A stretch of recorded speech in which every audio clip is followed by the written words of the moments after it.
اس دنیا میں بھی انسانوں کے اور قوموں کے جو اجتماعی جرائم ہیں،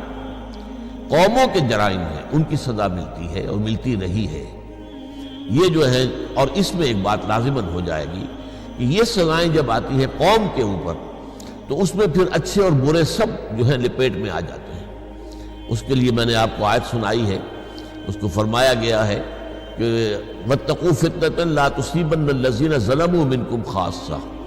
ڈرو اس فتنے سے، اس عذاب سے جو تم میں سے صرف گناہ گاروں کو اپنی لپیٹ میں نہیں لے گا۔ ان میں بے گناہ بھی جو ہے، جیسے ہم کہتے ہیں کہ گیہوں کے ساتھ گھن بھی پستا ہے، تو اسی طریقے سے بے گناہ بھی اس کی لپیٹ میں آئیں گے۔ یہ عذاب جو ہے دنیا میں دو طرح پر آتا رہا ہے۔ ایک تو عذاب اکبر جسے قرآن نے کہا ہے وَلَنُذِيقَنَّهُم مِّنَ الْعَذَابِ الْأَدْنَىٰ دُونَ الْعَذَابِ الْأَكْبَرِ لَعَلَّهُمْ يَرْجِعُونَ۔ سورہ سجدہ کی آیت میں فرمایا گیا ہم انہیں لازماً آزمائیں گے چھوٹے چھوٹے عذاب دے کر اور بہت بڑے عذاب سے پہلے، تاکہ شاید کہ یہ ہوش میں آ جائیں، جاگ جائیں، اپنی اصلاح کرنے سیدھے راستے پر آ جائیں۔ یہ عذاب اکبر۔ لیکن اس عذاب اکبر کے آنے سے پہلے چھوٹے چھوٹے عذاب، چھوٹی تکلیفیں، چھوٹے پیمانے پر عذاب یہ بھی آتے رہے ہیں، تاکہ اگر قوم ہوش میں آ سکتی ہو، جاگ سکتی ہو تو جاگ جائے،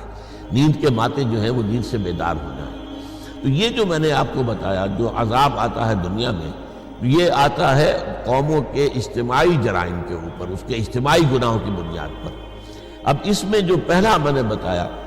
کہ کسی بڑا عذاب، وہ یہ ہوتا تھا کہ قومیں نسیم منسیہ کر دی گئی، قومیں ختم کر دی گئی، اور جس کو قرآن مجید کہتا ہے لا یرا الا مساکنہم۔ اب کیفیت وہ ہو گئی کہ اب ان کے مسکن تو نظر آ رہے ہیں کہ یہاں کوئی قوم آباد تھی، لیکن اس قوم کا نام و نشان مٹ گیا۔ کہیں کہا گیا قطع دابر القوم الذین ظلموا، اس ظالم قوم کی جڑ کاٹ دی گئی۔ اس طریقے سے مختلف الفاظ آتے ہیں تو جس سے کہ معلوم ہوتا ہے لا یرا الا مساکنہم وکأن لم یغنوا فیہا، یہ بھی کہ وہ ایسے ہو گئے جیسے کہ کبھی اس جگہ آباد تھے ہی نہیں۔ یہ عذاب آتا رہا ہے ان قوموں پر جن کی طرف اللہ نے اپنے رسول بھیجے۔ جب رسول آ گئے، رسولوں نے دعوت کے ذریعے سے، نصیحت کے ذریعے سے، وعظ کے ذریعے سے، اپنی انفرادی مثال پیش کر کے، دلائل کے ذریعے سے، اپیل کے ذریعے سے انہوں نے حق کو بالکل واضح کر دیا، اور حق مبرہن ہو گیا، دودھ کا دودھ اور پانی کا پانی جدا ہو گیا، قوم پر بھی بات واضح ہو گئی۔ پھر بھی قوم اپنے تعصب کی وجہ سے، اپنے تکبر کی وجہ سے، اپنے جو ہے دنیاوی اقتدار کو برقرار رکھنے کی غرض سے اگر وہ اڑی رہی کفر پر، تو اس قوم پر پھر عذاب اکبر آیا ہے۔ یہ عذاب اکبر جو ہے پھر اس قوم کو نسیہ منسیہ کر دیتا تھا۔ یہ عذاب آیا حضرت نوح علیہ السلام کی قوم پر، یہ عذاب آیا حضرت ہود علیہ السلام کی قوم پر جسے قوم عاد کہا جاتا ہے، یہی عذاب آیا حضرت صالح علیہ السلام کی قوم پر جنہیں کہ قوم سمود کہا جاتا ہے، یہی عذاب آیا ہے قوم شعیب پر،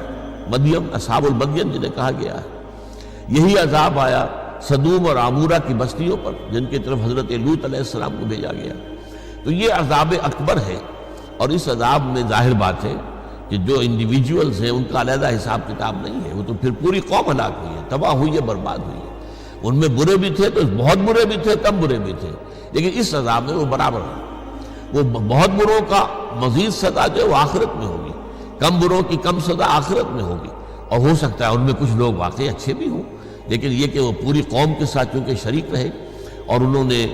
ایمان کی دعوت پر لبیک نہیں کہا، لہذا اس عذاب میں تو وہ شریک ہو گئے۔ لیکن یہ کہ ہو سکتا ہے اللہ تعالیٰ کے ہاں وہ اپنے انڈیویجول اسیسمنٹ میں وہ مستحق عذاب نہ قرار دیے جائیں قیامت کے دن۔ بہرحال یہ عذاب جو آتے رہے ہیں ان کے بارے میں نے آپ کو بتایا، ان کی شرط اول کیا ہے، وہ یہ ہے کہ یہ رسول مبعوث ہوں اور ان کے بعد دعوت کا اتمام حجت کی حد تک حق ادا کر دیا جائے، پھر بھی وہ قوم اڑی رہے تو ہلاک کر دی جائے۔ یہ عذاب ہلاکت جو ہے استیصال کے عذاب، یہ اب دنیا میں نہیں آئیں گے، اس لیے کہ اب کوئی رسول نہیں آئے گا، اب نہ کوئی نبی آئیں گے نہ رسول آئیں گے۔